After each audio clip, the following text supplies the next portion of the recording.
Advertencia. El siguiente relato contiene el testimonio de una paciente que se supone sufrió de una posesión demoníaca. El autor advierte que el continuar escuchando puede producir un contacto no deseado con fuerzas desconocidas. Sugiere que los que lean reciten la oración de protección que se encuentra en la última página del expediente. Tonterías, exclamó Micaela, estudiante de último año de psiquiatría, y quitó la pequeña nota escrita a mano que se encontraba pegada en la tapa de la carpeta que sostenía en sus manos.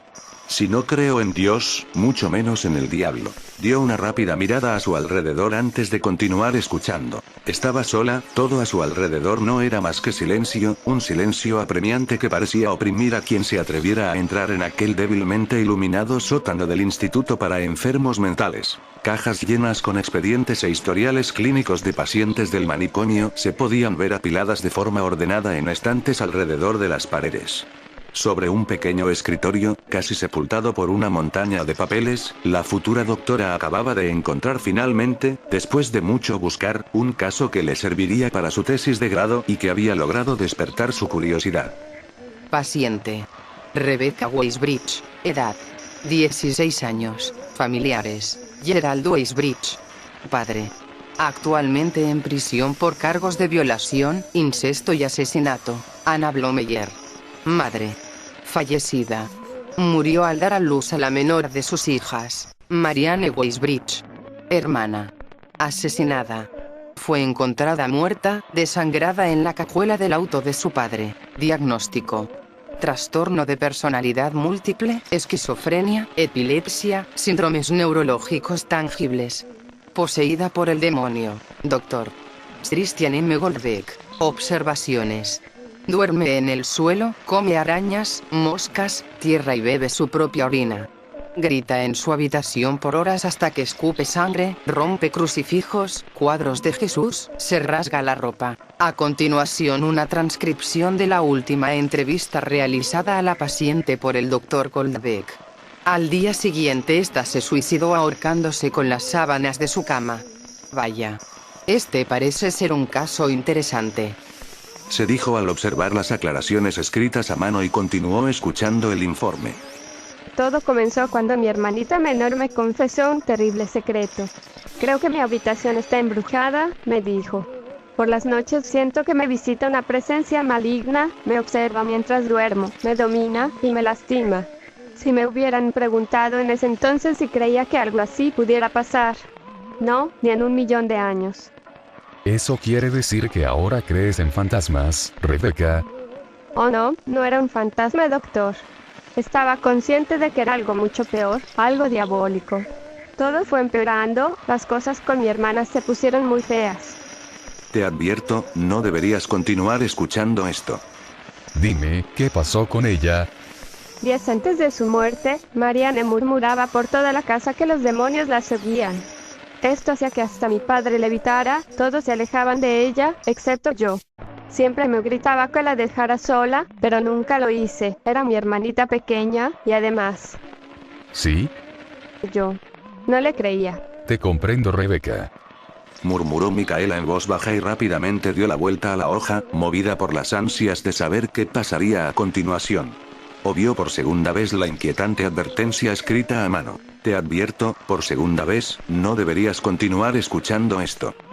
Nunca había visto algo así. Después de un tiempo Marianne me dijo que sentía que había sido poseída por el diablo. Los crucifijos en su cuarto se volteaban hacia abajo misteriosamente y las ventanas se rompían como si alguien les hubiera estado aporreando. Luego comenzó a tener violentas sacudidas que estremecían todo su cuerpo, además de posturas corporales humanamente imposibles. Mi padre se negaba a llevarla a la clínica, pero cuando empezó a vomitar y a dejar de comer, finalmente lo hizo. Le diagnosticaron epilepsia y nos dieron una noticia perturbadora. ¿Qué noticia? Marianne estaba embarazada. ¿Cómo podía ser? Era tan solo una niña, tenía 12 años. Ajá, eso es, exclamó la estudiante de psiquiatría y empezó a formular una teoría. Mucha gente que es abusada sexualmente, especialmente cuando el abuso es grave y traumático, desarrolla un trastorno de identidad disociativo, lo que ocasiona que la personalidad se divida y se fracture en aspectos diferentes, aspectos oscuros que tratan de controlar a la persona, como si dos o más entes lucharan dentro de ella por el control de su cuerpo, haciendo que se piense que están poseídas. Hizo una pausa y antes de seguir escuchando, concluyó. Marianne fue abusada por su propio padre. ¿Crees que tu papá fue el responsable? Él solo hizo lo que todo buen padre haría por su pequeña y adorada hija. ¿Qué fue lo que hizo? Lo que los doctores no podían hacer por ella. Salvar su alma. Maldito enfermo pervertido. Gritó indignada Micaela y su voz rompió el silencio que reinaba en el interior del pequeño sótano. La asesinó para que no pudieran acusarlo.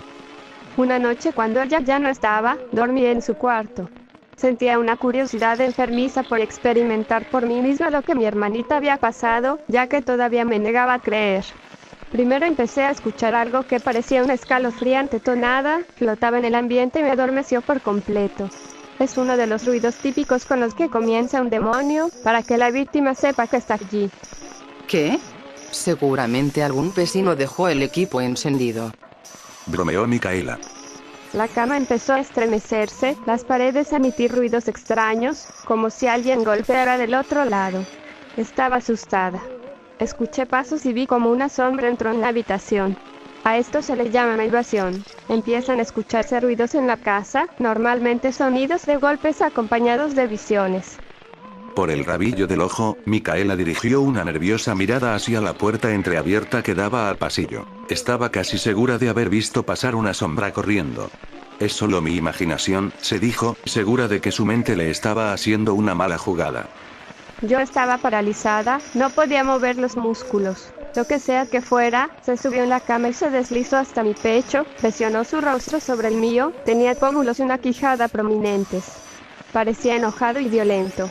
Gruñía, era un sonido que no se parecía a nada que haya escuchado antes, una mezcla entre un ronroneo infernal y un rugido como de león, es lo mejor que puedo describirlo. Pero eso sí, cuando me habló, no sonaba como humano.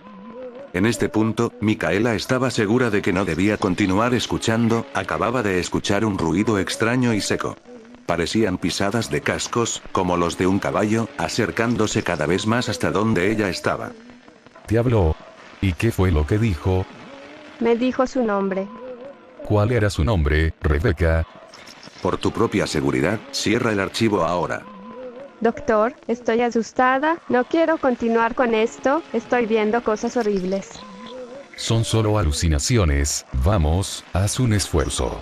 Necesito toda la información que puedas darme para poder ayudarte.